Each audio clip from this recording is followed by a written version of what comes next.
Esteban Ocon is going to be a Grand Prix winner in Formula 1. Ocon wins the Hungarian Grand Prix. A lot's changed in 3 years, huh? Just to clarify for the DTS fans, the 2021 Alpine wasn't a championship contender. Hell, it wasn't even meant to have race-winning potential. You can just thank Bottas the bowling ball for fixing that. But at least in 2021, the team were headed in the right direction. They had a star driver lineup whose teamwork practically secured that Hungarian Grand Prix victory, let us not forget. They had a strong management structure. They even had a strong junior program. This was a team that was set up in a good place now, but set up even better for the future. So what the hell happened? By contrast, Alpine started the 2024 campaign qualifying on the back row of the grid and only finishing ahead of Bottas and Sargent in the race. And that's only because of Sauber's awful pit crew and Logan's sleepy steering wheel. The catastrophically poor start to the year has been compounded by the team's head of aero and technical director running away, leaving the outfit without any proper direction or experience. But when you look at what's happened since that shock win in 2021, this isn't as surprising as you might think. To get to the bottom of this, we're going to have to go even further back, to the 14th of May 2020. It was my birthday, and I got a fantastic present that year, in the form of Daniel Ricciardo announcing that he'd be leaving the Renault outfit and signing with McLaren for 2021. In hindsight, that was a bit of a present, wasn't it? Ricciardo hadn't even begun his second year with the Enstone team, but the flurry of driver moves triggered by, guess who, Ferrari, gave the Aussie an option at the time he couldn't turn down. Renault didn't see it that way, however. In fact, they were rather pissed off, it had to be said. Daniel clearly hadn't been convinced of Renault's long-term potential, so the team had to find a way to restore the faith, and it just so happened that a certain Spaniard had got bored of sitting on the sidelines and fancied another crack at the third world title. And where better than the team where he won his first 2 championships. Renault used the hiring of Fernando Alonso as a sort of f*** you to Daniel. Or maybe I'm just that much of a simp, who knows. Either way, who's laughing now? Alonso's return would pay off massively in 2021, putting up a stark defence against Lewis Hamilton in Hungary to help his teammate Esteban Ocon win the first race for the newly branded Alpine outfit, and then going on to land on the rostrum himself later on in the year in Qatar. This new Alonso seemed to carry the old version's speed, but now give a damn about the overall team. Or so we thought. As 2022 rolled around, the Fernando Esteban love story would enter a darker chapter. Jeddah, round 2 of 23. Or round 2 of 2 for Fernando if Ocon had got his way, attempting to turn his teammate into a surface-to-air missile midway through the race, which probably would have gone unnoticed over there. This was one of many scraps the 2 Alpine drivers endured over the course of the season, in a rather critical year for Alonso, given Ocon had a long-term contract and the Spaniards would run out at the end of the season. Alpine, though, made it clear that they wanted to retain both drivers heading into 2023, with Alonso keen to re-sign.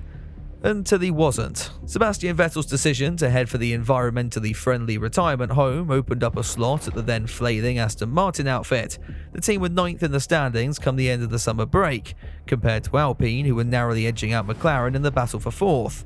For most drivers, a move from one to the other would be outright lunacy.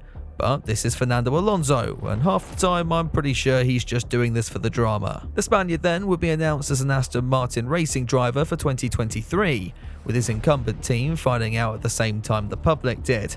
All of a sudden, they'd lost one of the fastest and most experienced hands on the grid, and all the while being made to look like idiots throughout the whole thing. Fernando also wouldn't be the only high-profile name on his way out of the team, as earlier in the year, former world champion and Alpine advisor Alain Prost would announce his exit, blaming it on a deteriorating relationship with the world's most unlikable man, Alpine CEO Laurent Rossi. Despite all that, things were okay, as like I said at the start of the video, Alpine were ready for the future.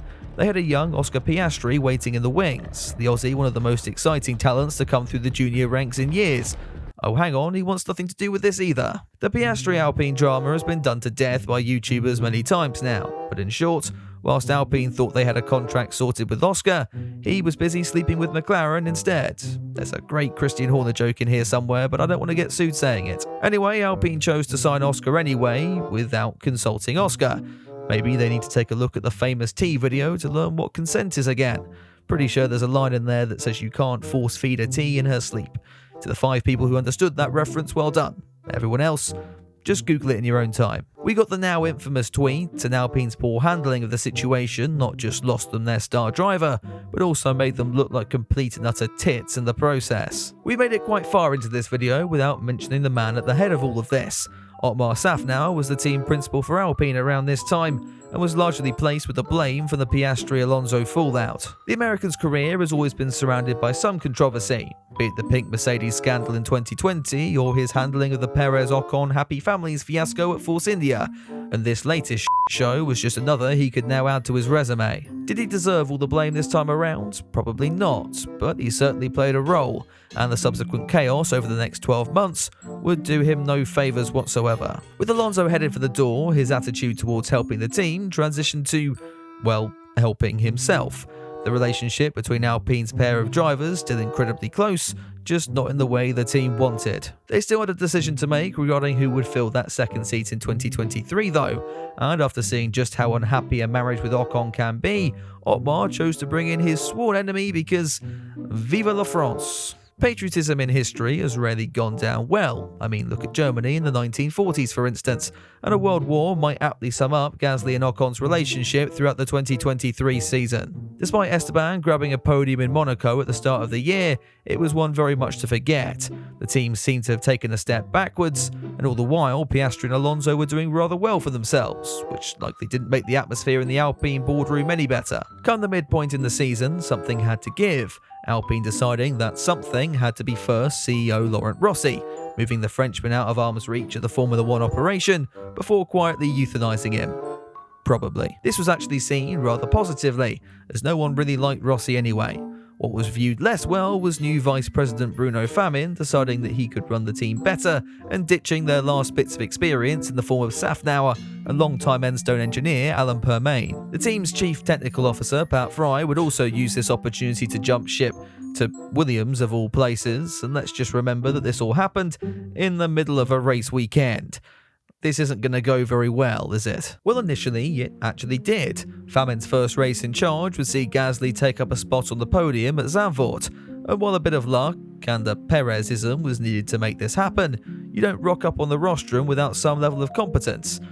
Right? Alpine's season after this was notable for Esteban's P4 at the race in Las Vegas and his ability to still collide with Fernando Alonso, but come the end of the year, the French outfit found themselves a distant 6th in the constructors' table, a far cry from the P4 they scored just a year earlier. Still, P6 might just look like a wet dream for the Enstone-based team in 2024. The restructured outfit decided on changing their design philosophy for this year, culminating in a car that not only failed its initial crash tests, runs on a severely underpowered engine no team will touch with a 10-foot barge pole, and is also hugely overweight at the start of the season, despite that livery. This all screams inexperience from a team that 20 years ago were constructors' champions, and unfortunately, this implosion has been completely of their own making. Their two French all-stars, Pierre Gasly and Esteban Ocon, have finally found something they can agree on, and that's wanting out of the team if the recent silly season rumours are to be believed.